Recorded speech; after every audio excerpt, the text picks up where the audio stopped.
അൽഹംദുലില്ലാ, സർവസ്തുതിയും ആദിയും അന്ത്യവുമില്ലാത്ത ആ ജഗനിയന്താവിനാണ്. എന്റെ പ്രിയപ്പെട്ട സഹോദരങ്ങളെ, സുഹൃത്തുക്കളെ, കണ്ണൂരിന്റെ മണ്ണിൽ ചരിത്രമുറങ്ങുന്ന മുണ്ടേരിയിൽ നിന്നും എന്റെ വന്യരായ അമ്മാവനോടൊപ്പം ഞാൻ നടത്തിയ ഒരു ധന്യമായ ബൈക്ക് യാത്രയുടെ ദൃശ്യങ്ങളാണിത്. യാത്രകൾ വെറുമൊരു കൗതുകമല്ല, മറിച്ച് അത് മനുഷ്യ ഹൃദയത്തെ പ്രപഞ്ചനാഥനിലേക്ക് അടുപ്പിക്കുന്ന വിജ്ഞാനത്തിന്റെ വഴിത്താരകളാണ്. പരിശുദ്ധ ഖുർആൻ നമ്മോട് ചോദിക്കുന്നുണ്ടല്ലോ, അഫലം യസീറു ഫിൽ അർദ്, അവർ ഭൂമിയിലൂടെ സഞ്ചരിക്കുന്നില്ലേ? അതെ, അന്ന് ആ മുണ്ടേരിയിലെ നാട്ടുവഴികളിൽ നിന്നും പച്ചപ്പിൻ്റെ മലനിരകളുടെ വിസ്മയ കാഴ്ചയിലേക്ക് ഞങ്ങളുടെ ബൈക്കിൽ യാത്ര തിരിക്കുമ്പോൾ ഹൃദയത്തിൽ പ്രകീർത്തനങ്ങളുടെ മന്ത്രധ്വനികൾ മാത്രമായിരുന്നു ബാക്കിയുണ്ടായിരുന്നത്. ബൈക്കിൻ്റെ വേഗതയ്ക്കൊപ്പം കാറ്റിൻ്റെ നേർത്ത മർമ്മരങ്ങൾ മുഖത്ത് വന്ന് പതിച്ച ഇരുവശവുമുള്ള മരച്ചില്ലകൾ തലയാട്ടി അഭിവാദ്യം ചെയ്ത ആ സുന്ദരമായ നിമിഷങ്ങൾ. എൻ്റെ മുന്നിൽ ബൈക്ക് ഓടിക്കുന്നത് സ്നേഹത്തിൻ്റെ തണലായ, അനുഭവങ്ങളുടെ സാഗരമായ എൻ്റെ പ്രിയപ്പെട്ട അമ്മാവനായിരുന്നു. ജീവിതത്തിൻ്റെ പാഠങ്ങൾ പകർന്നു തന്ന വലിയൊരു തണൽ മരത്തിന് പിന്നിലിരുന്ന് ആ ഇരുചക്ര വാഹനത്തിൽ പ്രകൃതി അതിൻ്റെ വശ്യതയോടെ വിരിഞ്ഞു നിൽക്കുന്നത് ഞാൻ അടുത്തു കണ്ടു. പ്രവാചകൻ മുഹമ്മദ് മുസ്തഫ സ്വല്ലല്ലാഹു അലൈഹി വസല്ലമ തങ്ങൾ അരുളിയിട്ടുണ്ടല്ലോ, അല്ലാഹു ഭംഗിയുള്ളവനാണ്, അവൻ ഭംഗിയെ ഇഷ്ടപ്പെടുന്നു. റബ്ബ് ഭൂമിയിൽ ഒരുക്കി വെച്ചിരിക്കുന്ന ഈ സൗന്ദര്യം അന്ന് നുകർന്നപ്പോൾ മനുഷ്യൻ എത്ര നിസ്സാരനാണെന്ന് ഞങ്ങൾ ഓർത്തുപോയി. ഇതാ, വഴികൾ വളഞ്ഞു പുളഞ്ഞ് മുകളിലേക്ക് നീളുന്ന കാഴ്ചയാണ് നിങ്ങൾ ഈ ദൃശ്യങ്ങളിൽ കാണുന്നത്. ആകാശത്തിൻ്റെ അനന്തതയിലേക്ക് വഴി തുറക്കുന്നത് പോലെ. അങ്ങനെ ഞങ്ങൾ മലമുകളിലേക്ക്, കോടമഞ്ഞിൻ്റെ താലോലമേൽക്കുന്ന പാലക്കയം തട്ടിൻ്റെ താഴ്വരയിലേക്ക് ബൈക്കിൽ പ്രവേശിക്കുകയാണ്. കാറിൻ്റെ ചില്ലുകൾക്കിപ്പുറമല്ല, മറിച്ച് പ്രകൃതിയുടെ കുളിർമ നേരിട്ടറിഞ്ഞുകൊണ്ടുള്ള ബൈക്ക് യാത്ര. കണ്ണൂരിൻ്റെ കാശ്മീർ എന്ന് വിശേഷിപ്പിക്കാവുന്ന ഈ പുണ്യഭൂമിയിൽ പ്രകൃതി ഒരുക്കിയ ദൃശ്യചാരുത എത്രയോ മനോഹരമായിരുന്നു. പർവ്വതങ്ങൾ ഭൂമിയുടെ ആണിയാണെന്നാണ് അള്ളാഹു വിശേഷിപ്പിച്ചത്.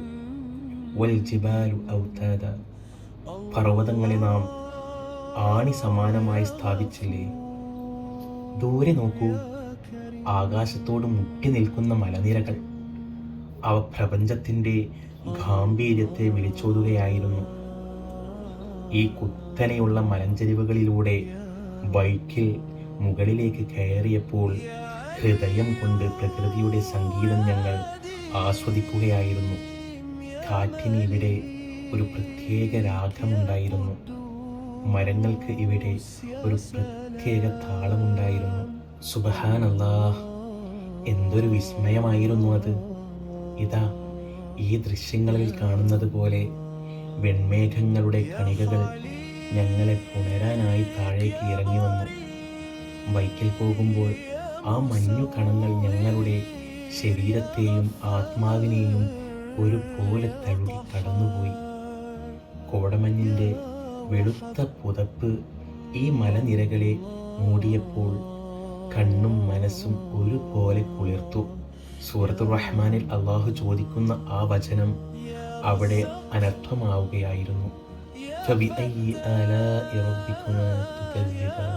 നിങ്ങൾ ഇരുവിഭാഗവും നിങ്ങളുടെ നാഥൻ്റെ ഏതേത് അനുഗ്രഹങ്ങളെയാണ് നിഷേധിച്ചു തള്ളുക?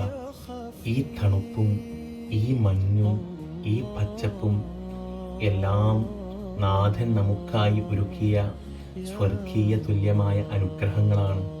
മനുഷ്യൻ്റെ കരവിരുതുകൾക്ക് തോൽപ്പിക്കാൻ കഴിയാത്ത ദൈവത്തിൻ്റെ വലിയൊരു ചിത്രരചനയാണ് ഈ പാലക്കയം തട്ടെന്ന് അന്ന് ഞങ്ങൾക്ക് ബോധ്യപ്പെട്ടു. ഈ ക്യാമറ കണ്ണുകളിലൂടെ ഞാൻ പകർത്തിയെടുത്തത് വെറും ദൃശ്യങ്ങളല്ല, മറിച്ച് റബ്ബിൻ്റെ അതിശയകരമായ ദൃഷ്ടാന്തങ്ങളാണ്. അമ്മാവനോടൊപ്പം ആ ബൈക്കിന് പിന്നിലിരുന്ന് ഈ മലമുകളിൽ എത്തിയപ്പോൾ തോളോട് തോൾ ചേർന്ന് ആ കാഴ്ചകൾ കണ്ടപ്പോൾ വലിയൊരു ആത്മീയ നിർവൃതിയാണ് അനുഭവപ്പെട്ടത്. വീശിയടിച്ച ആ തണുത്ത കാറ്റ് നമ്മിലെ എല്ലാ സങ്കടങ്ങളും അലിഞ്ഞു പോകുന്നത് പോലെ തോന്നി. മനുഷ്യൻ നശ്വരനാണ്, എന്നാൽ ഈ പ്രകൃതിയും ഇതിൻ്റെ നാഥനും ശാശ്വതമാണ്. ഉയരങ്ങളിൽ നിന്ന് താഴേക്ക് നോക്കുമ്പോൾ താഴെയുള്ള മനുഷ്യരും വീടുകളും എത്ര ചെറുതായി കാണപ്പെടുന്നു. അതെ, അള്ളാഹുവിൻ്റെ ആധിപത്യത്തിന് മുന്നിൽ നാം എല്ലാം എത്രയോ എളിയവരാണ് എന്ന വലിയൊരു ചിന്തയാണ് ആ ഉയരങ്ങൾ ഞങ്ങൾക്ക് സമ്മാനിച്ചത്. നേരം മഗ്‌രിബിനോടടുത്തപ്പോൾ സൂര്യൻ അതിൻ്റെ കിരണങ്ങൾ ഒതുക്കി പടിഞ്ഞാറൻ മാനത്ത് മറയാൻ ഒരുങ്ങിയ ആ ദൃശ്യത്തോടെ ഞങ്ങളുടെ ആ ബൈക്ക് യാത്ര പൂർണ്ണമാവുകയായിരുന്നു. ആ യാത്ര അവിടെ അവസാനിച്ചെങ്കിലും അന്ന് കണ്ട കാഴ്ചകൾ, തന്ന ചിന്തകൾ ഒരു കാലത്തും മനസ്സിൽ നിന്ന് മാഞ്ഞു പോയില്ല. യാത്രകൾ മനുഷ്യനെ വിനയമുള്ളവനാക്കും. ഈ പാലക്കയം തട്ടിൻ്റെ മലമുകളിൽ നിന്നും മുണ്ടേരിയിലെ നമ്മുടെ പ്രിയപ്പെട്ട വീട്ടിലേക്ക് ബൈക്കിൽ തിരികെ മടങ്ങുമ്പോൾ ഹൃദയം നിറയെ നാഥനോടുള്ള നന്ദി മാത്രമായിരുന്നു.